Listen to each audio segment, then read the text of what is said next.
Guess what? I sold my house. My brother-in-law, Kevin, said my husband and I were really surprised, and we didn't know what to say.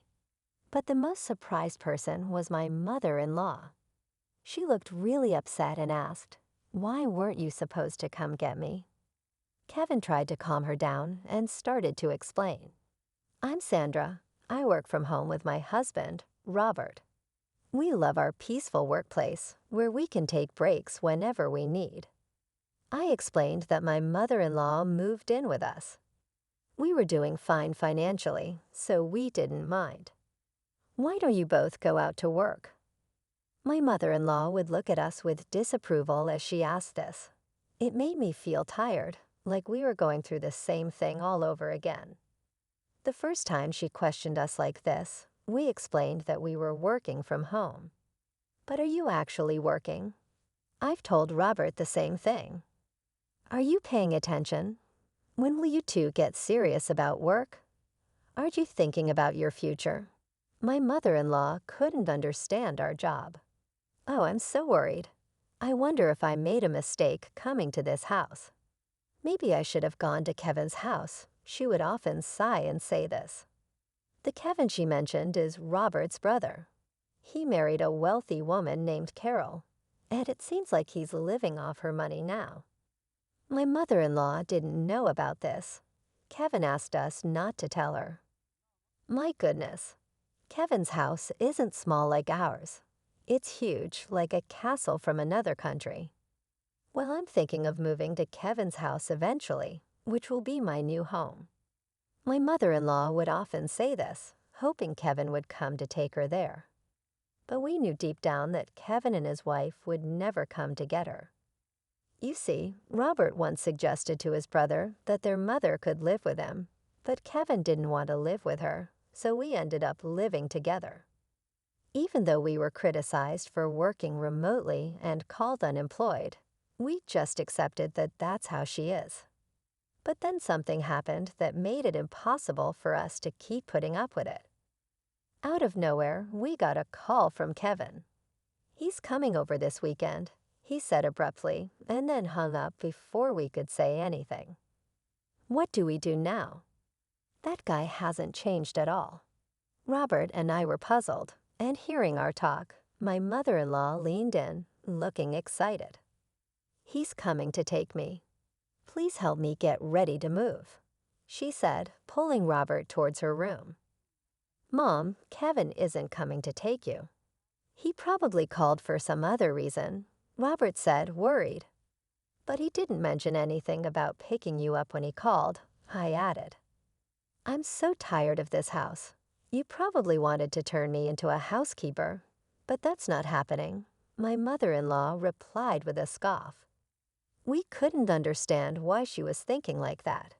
Since she came to stay with us, she pretty much did whatever she pleased, didn't help with any chores, and relied on the money we gave her.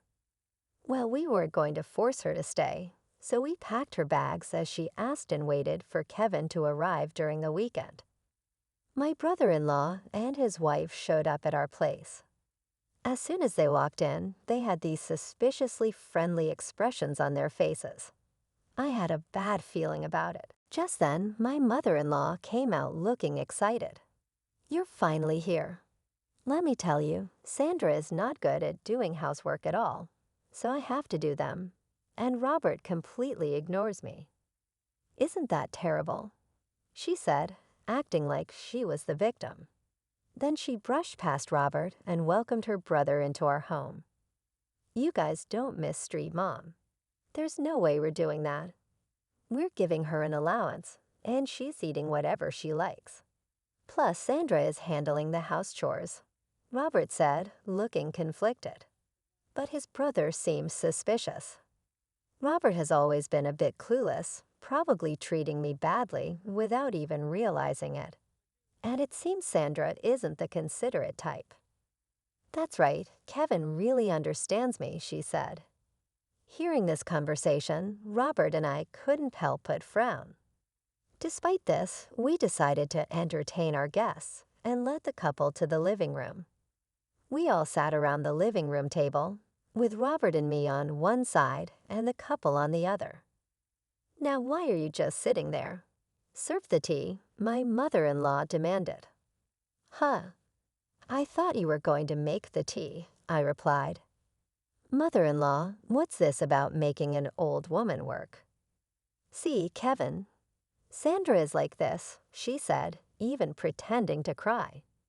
I was so stunned by her behavior that I couldn't even respond. Once I served the tea, the mood became serious. The truth is, we sold our house. Robert and I were surprised and shocked by Kevin's words, but the one who was most shocked was my mother-in-law. "Why? Why would you do something like that? Didn't he come to pick me up?" she asked, flustered. Confronting Kevin, he tried to calm her down, saying, "Take it easy," and then began to explain. "We've been in debt, and even though we could pay it off by selling the house, we're broke and have nowhere to live. So we came here to see if we could stay." "What debt?" I asked. "I tried to start a business, but it didn't work out." "These things happen, you know," Kevin said with a laugh. Robert and I sighed in frustration. "We only need to stay until we find a new house.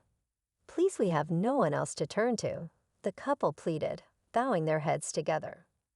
I think our expressions must have been mixed, but if they had nowhere else to go, we felt obliged to help. We agreed to let them stay temporarily in our house. However, we made it clear that they had to find their own place within a month. "Okay," Kevin said, still laughing, and went to prepare for their move. After they left, my mother-in-law sat quietly, looking lost in thought. Robert and I assumed she was still processing everything. The next day, the couple's belongings arrived promptly. "This much? Where are we going to put it all? This is going to be tricky. We might have to sell some things or rent a storage unit," my mother-in-law said as we discussed what to do with Kevin's belongings. Then out of nowhere, she dropped a bombshell on us. "I've been thinking, wouldn't we be more secure in the future if Kevin stays here? So you freeloaders can leave, can't you?" My mother-in-law's sudden statement left my husband and me shocked. "If you insist, I can tolerate Robert's staying, but I don't need a wife who can't do anything. Get a divorce, then Sandra's face can be used for all these packages," my mother-in-law eagerly demanded, looking at my husband for approval. "What are you talking about?" he reacted, as he usually did, completely surprised. Then my brother-in-law and his wife arrived. My mother-in-law greeted them happily, but I was still shaken by her earlier words. My husband decided to ignore the situation for the moment and asked his brother to deal with the packages. There were more than I expected. "Try to reduce the number. Rent a storage unit or sell some if necessary," my husband said. His brother glared at him and said, "What are you talking about? These packages are important. How could I sell them? And what if they get stolen from a locker? What if they get damaged? Are you going to take responsibility?" My husband shook his head at his brother's selfish behavior. "This is our house, you know. It's only fair that you endure some inconvenience, right? If you don't like it, find a place to live quickly and leave." But then my mother-in-law shouted, "What are you talking about? Didn't I just say if you two are not happy with Kevin and the rest, you can leave? You're basically freeloaders. You're not needed in this house. Kevin is trying to start a business, and all you two do is loaf around the house doing so-called remote work. You're a nuisance." It was like my mother-in-law was acting as if it were her own house. My husband and I exchanged looks in disbelief. My brother-in-law and his wife were surprised at my mother-in-law's words, but then they started to smirk. "That might not be a bad idea, Mom. It sounds good. It's a hassle to find a new place, so we could stay here. So why don't you sell this house to us?" Carol, my brother-in-law, said. I feel uneasy with you two around, so it would be better if you sold this place to us. And it seems like our mother-in-law agrees with us, so sell this place to us." My husband and I were stunned by their words. "What nonsense are you?" My husband started, but was cut off by my mother-in-law, who smirked. "See, both Kevin and Carol are saying the same thing, so what will you do, Robert? If you're going to divorce, you can stay here." My mother-in-law glared at me triumphantly. I prepared myself to respond, but my husband spoke up first. "Why do you get to say whatever you want? Why should Sandra have to leave?" My husband was visibly angry, his voice raised. "Don't raise your voice like that. It's better without a burden around, right?" My mother-in-law retorted. But my husband responded with frustration. "You don't understand anything. This is Sandra's house." At my husband's words, my mother-in-law, brother-in-law, and his wife gasped. My husband continued, adding to the tension. "This is the house that Sandra bought for her life together." "What? What are you saying? There's no rule saying only the husband can buy the house. Besides, Sandra covers all of Mom's allowance and living expenses. Sandra said she'd take on that responsibility because your pension is minimal, and it would be hard for you to have financial freedom with just that." Robert glared intensely at his mother. Despite this, my mother-in-law seemed incredulous, looking at me and snickering in disbelief. "Unbelievable. Sandra just sits on the computer all day. She doesn't even do housework properly. Wasn't my allowance coming out of my pension? Otherwise, there's no way Sandra could afford to give me $500 a month." Moreover, my mother-in-law continued, "Sandra is the one managing my pension, isn't she? You might have told Robert otherwise, but I'm sure you're dipping into my pension." She puffed up her chest and glared at me. I glared back, refusing to back down. "It's true that I succeeded as a business owner." "You're lying. Stop spreading lies about my wife. You should divorce this lying wife already. You can live here with me, Kevin and Carol. Besides, there's no proof that Sandra isn't earning money." With that, I pulled out my paycheck and showed it to her. The sight of it left my mother-in-law, Kevin, and his wife stunned. Since Mom moved in, we haven't used any of her pension. If Mom ever wanted to leave, Sandra has been managing it so she could live independently. But instead, Mom, you've been bossing Sandra around, interfering with her work. You're the problem. If you don't like Sandra, you should leave right now." I don't believe any of this.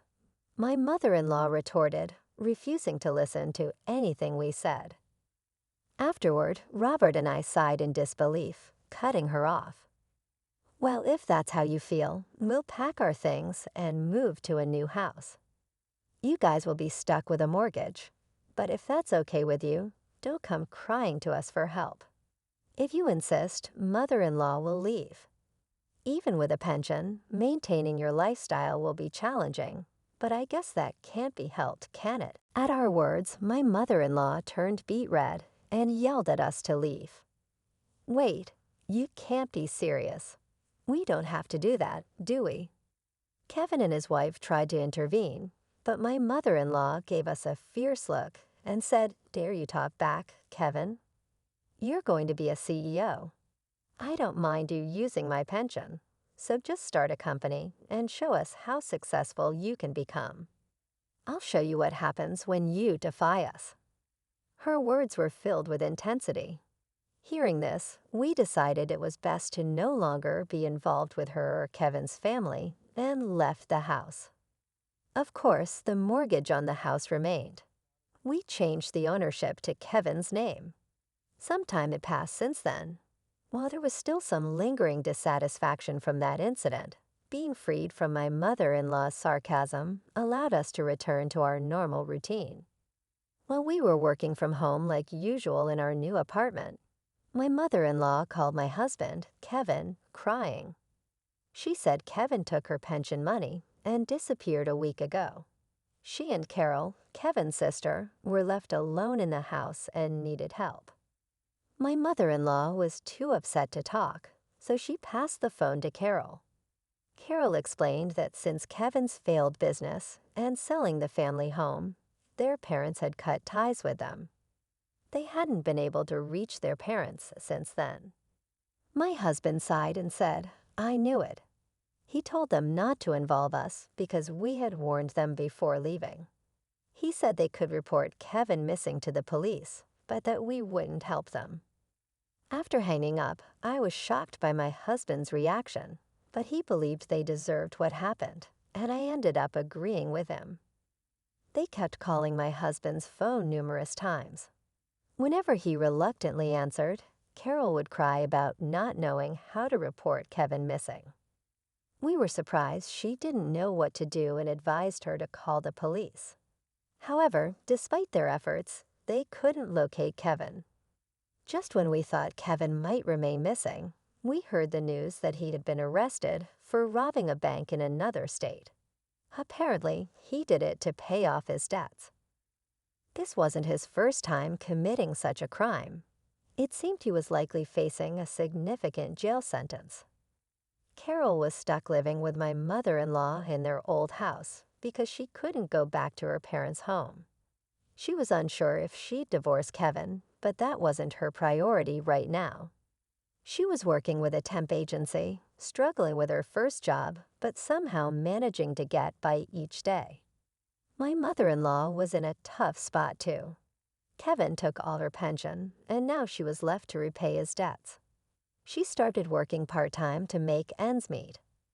While my husband and I felt bad for them, we decided not to help and cut off contact. They were experiencing the tough realities of life my mother-in-law often talked about. Despite the challenges, since my mother-in-law moved in, my husband and I were relieved to have returned to our peaceful routine.